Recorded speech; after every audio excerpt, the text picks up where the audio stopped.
Ram ji, welcome to Legal Lens. In this video, we will discuss a landmark judgment wherein we will first talk about facts of a case, issue involved in the case, arguments from both the sides, and lastly, decision with reason.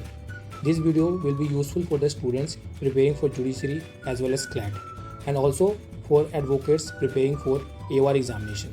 So please do like, share, and subscribe my channel. तो चलिए start करते हैं। ये landmark judgment है D K Vasu versus state of waste Bengal. इस पर थोड़ा मैं ब्रीफ बता देता हूँ। ये लैंडमार्क जजमेंट है बेसिकली गाइडलाइंस फॉर अरेस्ट के लिए। और आप कभी भी दिल्ली में या कहीं किसी भी स्टेट में आप पुलिस स्टेशन में जाइएगा तो आप पुलिस स्टेशन के बाहर आप देखिएगा ना, grounds of guidelines for arrest, ठीक है, कहीं भी बहुत बड़े पोस्टर्स में लिखा होगा, क्योंकि इसी जजमेंट ने मैंडेट किया हर एक पुलिस स्टेशन में इंडिया में ये इंपॉर्टेंट गाइडलाइंस होना ही चाहिए। तो आप कहीं भी जाइए, छोटे से गांव से लेके बड़े शहर में भी आप जाइएगा तो you will find this guidelines in the you will find in the police station everywhere. तो ये बहुत लैंडमार्क जजमेंट है। This is very important for judiciary exam also, ठीक है। आर्टिकल सेक्शन 41 के अंदर या अरेस्ट वाले चैप्टर के अंदर बहुत इंपॉर्टेंट है ये, क्योंकि बहुत सारे प्रोविज़न इसी से इन्वॉल्व हुआ है, ठीक है। तो इंपॉर्टेंट है ये जजमेंट। ये और दूसरी चीज़ कि आर्टिकल 21 पे भी है ये, तो कॉन्स्टिट्यूशन में भी जुडिशरी के लिए हेल्पफुल है, क्लैट के लिए हेल्पफुल है, और मोस्ट इंपॉर्टेंटली AOR जो एग्ज़ाम है उसके अंदर ये जजमेंट है, इंपॉर्टेंट जजमेंट है। तो प्लीज़ चलिए स्टार्ट करते हैं। ये जजमेंट का डेट है 18 दिसंबर 1996। बेंच जजेस, दो जजेस थे, doctor justice honourable justice doctor AS Anand was then the chief justice of India, and justice MM Punchhi, जैसे प्रोनाउंस करें पुंसी या पुंजी जो भी है, तो due respect, his name is justice MM पुंजी।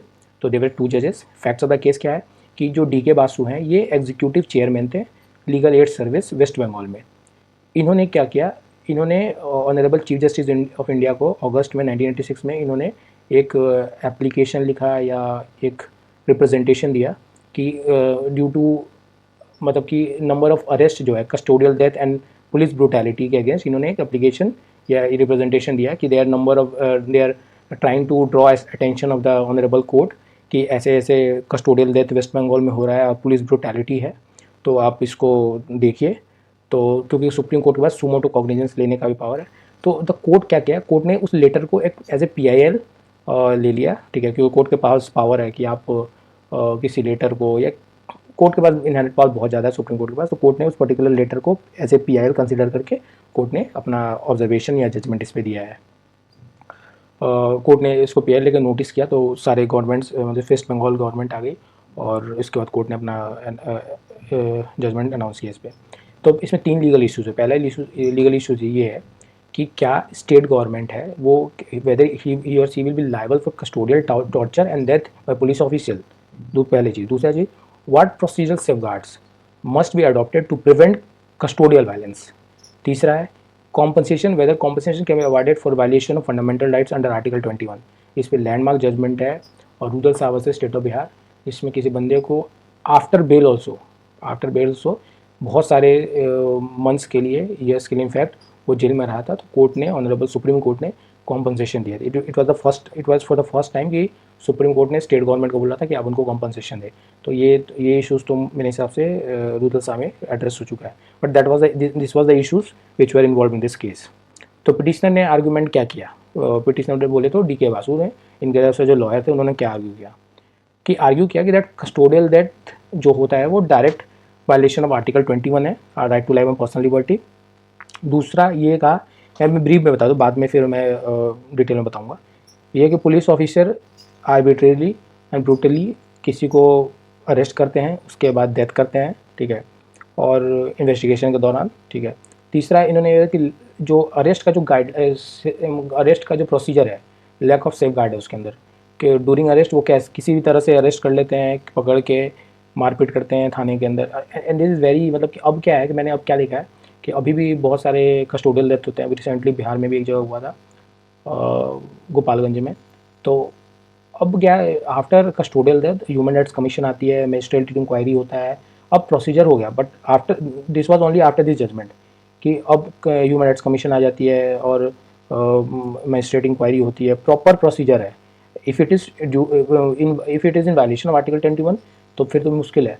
अगर ये ड्यू प्रोसीजर में हुआ, क्योंकि प्रोसीजर है, ड्यू प्रोसीजर है कि अगर आप, उन्होंने अटैक किया, आपने कर दिया ये ड्यूरिंग अरेस्ट, तो वो अलग चीज़ है। तो अगर ड्यू प्रोसीजर है तो ठीक है, जस्टिफेबल है, बट अगर ड्यू प्रोसीजर नहीं है तो you will be penalise for that. तो ऐसा है, अब है, पहले नहीं था ऐसा, पर अब है। Violation of article 21, what right to life and personal liberty, तो इन्होंने बोला जो कस्टोडियल वायलेंस है और टॉर्चर बाय पुलिस है, वो वायलेशन है आर्टिकल 21 का। दूसरा ये बोला कि लॉ है, mere existence of law not enough, ठीक है, एक प्रॉपर प्रोसीजर होना चाहिए। They are often flouted during arrest, और इसका कोई फॉलो नहीं करते हैं, मतलब कि दे डू नॉट, लॉ है ठीक है, दैट इज गुड, पर nobody follows it during arrest, detention and interrogation. जो अरेस्टेड इंडिविजुअल है, जो अक्यूज है, it is seen very often subjected to physical and mental torture, illegal confinement and even custodial death. ये इन्होंने अपना submission रखा। और बहुत ईजी है, अभी भी लोगों का परसेप्शन है कि पुलिस वाले किसी को अरेस्ट करते हैं तो मारते हैं, पीटते हैं ड्यूरिंग इन्वेस्टिगेशन। हाँ, बट ये नहीं है, अब ऐसा है कि अगर आप किसी को अरेस्ट करते हैं, अगर आपके पुलिस कस्टडी में अगर कोर्ट परमिट भी करती है, एक तो 24 घंटे के अंदर आपको लाना पड़ता है, मजिस्ट्रेट के सामने पेश करना था सेक्शन 57 के अंदर। उसके बाद अगर कोर्ट अलाउ भी करती है पुलिस कस्टडी के लिए, तो हर 24 घंटे में आपको उसको मेडिकल एग्जामिनेशन करा के कोर्ट में आगे पेश करना पड़ता है। तो ये सब जो जुडिशियल प्रोनाउंसमेंट के बाद, जुडिशियल डेवलपमेंट के बाद, ये सब प्रोसीजर को सब अच्छे से फॉलो किया गया है। तो दूसरा है कि lack of uniform procedure safeguard. तो बेसिकली है कि आप जो यूनिफॉर्म प्रोसीजर नहीं है, standardise enforceable arrest procedure across India, कोई एक यूनिफॉर्म प्रोसीजर है जो कि सब जगह फॉलो होता है। और दूसरा ये इन्होंने ये सबमिशन में ये रखा कि जो रिकॉर्ड होता है, failure to record arrest properly, non notification to relatives. अब क्या है, अब सीआरपीसी में, this was after this judgment only. अब सीआरपीसी में है कि आपको रिलेटिव्स को बताना पड़ेगा, मेडिकल एग्जामिनेशन कराना पड़ेगा। जैसे मैंने बताया कि आपको अरेस्ट करने के बाद मेडिकल करा के फिर कोर्ट के सामने पेश करना था। अगर कोर्ट ने अलाउ कर दिया पुलिस कस्टडी इन्वेस्टिगेशन के लिए, फिर आप हर 24 घंटे में, आपको मान लो कोर्ट ने 3 दिन के लिए पुलिस कस्टडी भेज दिया, तो आपको हर 24 घंटे में आपको मेडिकल एग्जामिनेशन करके कोर्ट के सामने पेश करे, फिर आप थाने ले जाइए। तो ये सब after this judgment it has come out. फिर pointed out there is no accountability for police officer who committed custody excess. हाँ, ये है कि कोई इन पे अकाउंटेबिलिटी नहीं है, इनको कोई किसी तरह का पनिशमेंट नहीं होता है, डिसिप्लिन कोई नहीं है। पर अब ऐसा नहीं है, अब बहुत ज़्यादा स्ट्रिक्ट है, पहले वाली बात नहीं है। फिर public law compulsion for rights violation, जैसे कि मैं बताया था कि इसमें रुदल सा का जजमेंट है, वो आप पढ़ सकते हैं। asserted that compensation should be provided not just for the private tort remedy but also for public law for infringement of fundamental right. Cited previous judgment, मैंने बोला था रूरल सा का जजमेंट इसमें landmark judgment, where compensation was awarded for wrongful detention। तो court ने बोला कि प्राइवेट टॉर्ट के लिए ही आपको कंपनसेशन, मतलब ऐसा नहीं कि रेमेडी, अगर पब्लिक लॉ का भी इंफ्रिंजमेंट है फंडामेंटल राइट से, तो उस केस में भी आपको स्टेट देगा कॉम्पनसेशन। जैसे कि इस केस में वेस्ट बंगाल है तो वेस्ट बंगाल कॉम्पनसेशन देगा। इस केस में स्टेट ऑफ बिहार को डायरेक्ट किया था कॉम्पनसेशन देने के लिए। चौथा है use of PIL to address systematic issue. और इसके बाद कोर्ट ने इनका सबमिशन ये था कि emphasis that custodial torture is not an isolated problem but a systematic abuse of power. सही बात है।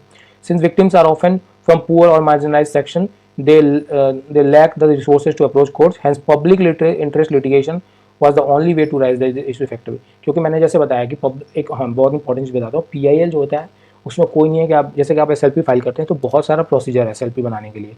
आप सब्सटेंशियल क्वेश्चन ऑफ लॉ लिख सकते हैं, सब्सटेंशियल क्वेश्चन ऑफ लॉ ही डाल सकते हैं, और प्रोसीजर है, उसको फिर आप फाइल कीजिए, वहाँ से चेक होगा, इसके बाद लिस्ट होगा, बहुत सारा लंबा प्रोसीजर है, कम से कम 15-20 दिन लग ही जाते हैं जैसा मैंने देखा है, क्योंकि AOR से फाइल कराना पड़ता है, बहुत सारा रूल्स रेगुलेशन, पैसे भी खर्चे उसमें।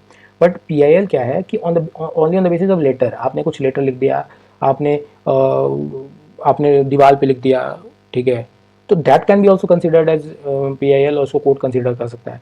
तो इसमें कोई आपको प्रोसीजर फॉलो नहीं करना पड़ता है पीआईएल के अंदर। अगर आपको लगता है कि कोई पब्लिक से रिलेटेड कोई लीगल राइट वायलेशन हो रहा है या कुछ भी, आप कुछ भी तो नहीं, मतलब इंपॉर्टेंट जो वायलेशन आपको लगता है कि that will be beneficial for the general public, तो आप कोर्ट में आप लिख के दे सकते हैं, कोर्ट उसके बेसिस पे सुमोटो कॉग्निजेंस ले सकती है। इतने पास कोर्ट के पास पावर है पीआईएल के अंदर।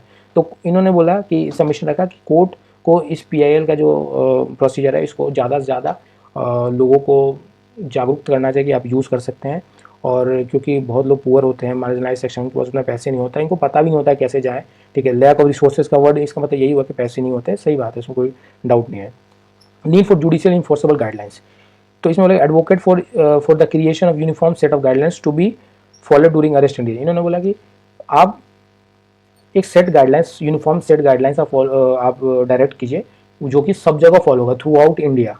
Argued that judicial intervention was necessary until legislature enacted proper. अच्छा, इन्होंने बोला कि जब तक प्रॉपर लॉ नहीं आता है, क्योंकि सीआरपीसी में उसके बाद ही अमेंडमेंट हुआ है, 2013 का अमेंडमेंट है, 2011 में भी कुछ अमेंडमेंट, 2007 में, तो सीआरपीसी में जो जो अमेंडमेंट हुआ है, तो कोर्ट ने बोला कि जब तक सबमिशन इन्होंने ये रखा पिटिशनर ने कि जब तक कोई प्रोसीजर नहीं आता तब तक जुडिशियल इंटरवेंशन हो और जुडिशरी इसको देखा जाए, जुडिशरी की जो अरेस्ट का गाइडलाइंस है उसको फॉलो किया गया कि नहीं। बहुत सारा ऐसे जजमेंट है, जैसे कि prevention of sexual harassment act है, वो बाद में आया था, पर विशाखा स्टेट ऑफ राजस्थान का गाइडलाइंस पहले आ गया था। तो कोर्ट का मतलब सबमिशन का ये है, reports and data supporting the case. इन्होंने एक रिपोर्ट्स और डाटा को भी अपने केस के सबमिशन के सपोर्ट में रखा। National police commission, national law commission of India, human rights organisation had already acknowledged the rise of custodial death and lack of prosecution of police officers. Custodial death and lack of prosecution police. और एक चीज़ ये मैं बताऊंगा कि हैदराबाद में जो custodial death हुआ था, या यूपी में भी होता है, ठीक है, तो लोग, क्योंकि अगर कोई ऑफेंस करता है तो लोग उसको बहुत खुशी मनाते हैं। मैंने हैदराबाद में देखा तो लोगों ने खुशी मनाया था। ठीक है, मतलब कि आई नॉट से कि आप 100% राइट है, पर ऐसा नहीं होना चाहिए, क्योंकि India is completely based on constitution. Constitution से बड़ा कुछ नहीं होता। अगर कोई भी ड्यू प्रोसीजर से फॉलो करा जाए, ही वॉज द एक्यूज और ब्रूटल क्राइम उसने किया है, उसको पनिशमेंट मिलना चाहिए, पर ड्यू प्रोसीजर से ही मिलना चाहिए। जो आर्टिकल 21 है उसको फांसी मिले, कुछ में पुलिस वालों को कोई हक नहीं होता कि आप किसी को डेथ, आप किसी को गोली मार दे, बिकॉज दैट विल नॉट, क्योंकि आज किसी और के साथ है, हो सकता है किसी निर्दोष के साथ भी हो। अगर आप ऐसा करते, कोई मियर एलिगेशन हो, बंदा हो सकता है सही भी हो, उसने गलती ना किया हो, तो उसको भी पुलिस वाले मार देंगे अगर हम जस्टिफाई करते रहे या उनको मोटिवेट करते रहे। तो ऐसा नहीं होना चाहिए। आपका ड्यू प्रोसीजर से कोर्ट है, हमारी कोर्ट उसको एविडेंस पे बेसिस पे पनिशमेंट देगी, और दिस इज द रूल। और कॉन्स्टिट्यूशन है, कॉन्स्टिट्यूशन से बड़ा कुछ नहीं होता है देश में। Now what was the argument for the respondent, that is the state of waste Bengal and others. को रेस्पोंडेंट ने बोला, स्टेट गवर्नमेंट ने बोला कि ये होता है, मतलब दे एग्रीड कि ऐसा होता है, but they are mere, they were exception and not the rule, मतलब कि बहुत कम होता है, ठीक है। और इन्होंने बोला कि सफिशिएंट प्रोसीजर ऑलरेडी सीआरपीसी और पुलिस मैनुअल में है। और इन्होंने बोला कि stated that discipline and criminal action were being taken against police officer, ऐसे पुलिस ऑफिसर पे डिसिप्लिनरी और क्रिमिनल एक्शन लेते हैं, पर सच्चाई यही है कि कुछ ना होता। Isolated incidents not systematic abuse. इन्होंने बोला कि ये आइसोलेटेड इंसिडेंट्स है, ये सिस्टमेटिक नहीं है, कभी कभी होता है। It is not use as a rule कि कस्टोडियल डेथ हो ही जाता है या ब्रूटैलिटी होता ही है। इन्होंने बोला कि एग्जिस्टिंग लॉ जो है आईपीसी, क्रिमिनल और पुलिस एक्ट्स में, they are sufficient safeguard, they are sufficient procedure for arrest, तो there is no need of other procedure from other guidelines from Supreme Court. फिर दूसरा इन्होंने बोला कि डिसिप्लिन ऑलरेडी एग्जिस्ट। तो इन्होंने कहा कि जो पुलिस वाले कस्टोडियल डेथ करते हैं या ब्रूटैलिटी करते हैं, उनमें internal department inquiries and legal prosecution होता है, ऐसा नहीं है कि नहीं होता है। Pointed at several cases where action where was taken against officer who violated the law, ठीक है। तो इन्होंने कुछ एग्जांपल्स भी बताया कि जहाँ पुलिस वालों की तरफ से अगेंस्ट एक्शन लिया गया है। No need for judicial guideline, इन्होंने बोला कि जुडिशियल गाइडलाइन की कोई जरूरत नहीं है, because we have the sufficient laws in the police act. Respondent assisted the demand for Supreme Court to issue guidelines, arguing that such judicial interference would amount to legislating from the bench, ठीक है। मतलब इन्होंने बोला कि separation of power को मद्देनजर रखते हुए अगर आप ऐसा करते हैं तो it will amount to legislating from the bench. अगर आप ही कानून बनाए तो मैं क्या करूँगा, तो it will amount to legislating from the bench. तो इन्होंने मना, मतलब इन्होंने वो रिक्वेस्ट किया कि कोर्ट को कि आप गाइडलाइंस ऐसा नहीं, जरूरत ही नहीं है। Claim the parliament and state legislature are proper bodies to frame laws governing arrest India, मैंने पहले बता दिया। Police need operational freedom. अच्छा, इन्होंने बोला कि highlighted that difficulties faced by police officer in combating crimes, especially serious and organized crime, argued that too many procedural safeguards might hamper effective law enforcement and embolden criminals. इन्होंने बोला कि अगर हम ज़्यादा प्रोसीजर फॉलो करेंगे तो law को enforce नहीं करा पाएंगे, पुलिस वालों को थोड़ा सा लिबर्टी चाहिए ऑपरेशन के लिए, क्योंकि ये बहुत सीरियस क्राइम्स होते हैं, ऑर्गेनाइज क्राइम्स होते हैं, तो उनको चाहिए। बट इट डजंट मीन कि इन्होंने सबमिशन तो रख दिया, पर ये डजंट मीन कि आप कुछ भी ऐसा कर दें जिसका कस्टोडियल किसी का जान ले ले। हो सकता है वो क्रिमिनल ना हो, and who are you to decide कि वो क्रिमिनल है नहीं है। आपका काम इन्वेस्टिगेशन कीजिए, आप कोर्ट के सामने खड़ा कीजिए।